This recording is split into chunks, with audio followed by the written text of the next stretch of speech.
తెలంగాణకు పట్టిన కొరివి దయ్యం కేటీఆర్ఏనని విమర్శించారు ఫిషరీస్ కార్పొరేషన్ చైర్మన్ మెట్టుసాయి. కాంగ్రెస్ ను విమర్శించే ముందు గతం తెలుసుకోవాలని సూచించారు.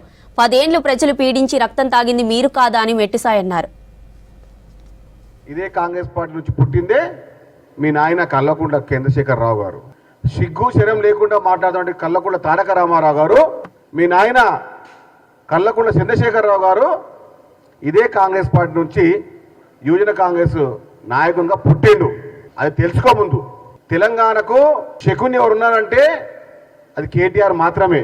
తెలంగాణకు శకుని పాత్రలో మనం కేటీఆర్ని చూడొచ్చు. బీఆర్ఎస్ పార్టీ టీఆర్ఎస్ పార్టీ గత 10 సంవత్సరాలు తెలంగాణను ఒక కొరివి దయ్యంలా పీల్చుకు తిన్నది.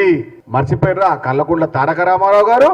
తెలంగాణకు శకునిగా కల్లకుంట్ల తారక రామారావు గారి యొక్క పాత్రని ఎవ్వరు తేలేరు, ఎవరు దాన్ని పరకాయ ప్రవేశం చేయలేరు.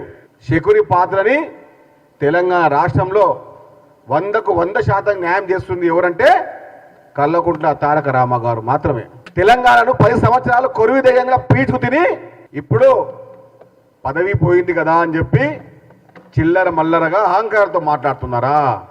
కాంగ్రెస్ పార్టీ నుంచి పుట్టిన మీ నాయకు అడుగు, కాంగ్రెస్ పార్టీ నాయకత్వం చెప్తాడు. మాట్లాడే ముందు తెలుసుకొని మాట్లాడండి. అహంకారంగా మాట్లాడితే అదో పాతాళానికి తెలంగాణ రాష్ట్ర ప్రజలు ముఖ్యమంత్రి రేవంత్ రెడ్డి గారు కొట్టిన దెబ్బకు 100 లోతుల్లోకి పోయిన మీ పార్టీ, మీ వ్యవస్థకు మీరే చిల్లరగా మాట్లాడుతున్నారా? ఇంతన సిగ్గు లేకపాయే, శరము లేకపాయే. కల్లకుంట్ల కవిత గారు దయ్యం అనేది మిమ్మల్ని అని, కేసీఆర్ పక్కన కొన్ని దయ్యాలని అంటే ఆ దయ్యంలో పార్ట్ 1 మీరు, ఆ పార్ట్ 2 సంతోషం అనుకుంటా. మాకైతే తెలియదు విషయము, మీ చెల్లి గారు చెప్పిన విషయం అది. కల్లకుంట్ల కవిత గారు చెప్పిన మాట దయ్యం అనే పదము అది మీకే వర్తిస్తుందా, సంతోష్ గారు వర్తిస్తుందా, హరీష్ గారు వర్తిస్తుందా, మాకు సంబంధం లేదు. కానీ దయ్యం అనే పదం, కొరువు దయ్యం అనే పదం అది బీఆర్ఎస్ పార్టీ టీఆర్ఎస్ పార్టీకి మాత్రమే సొంతం.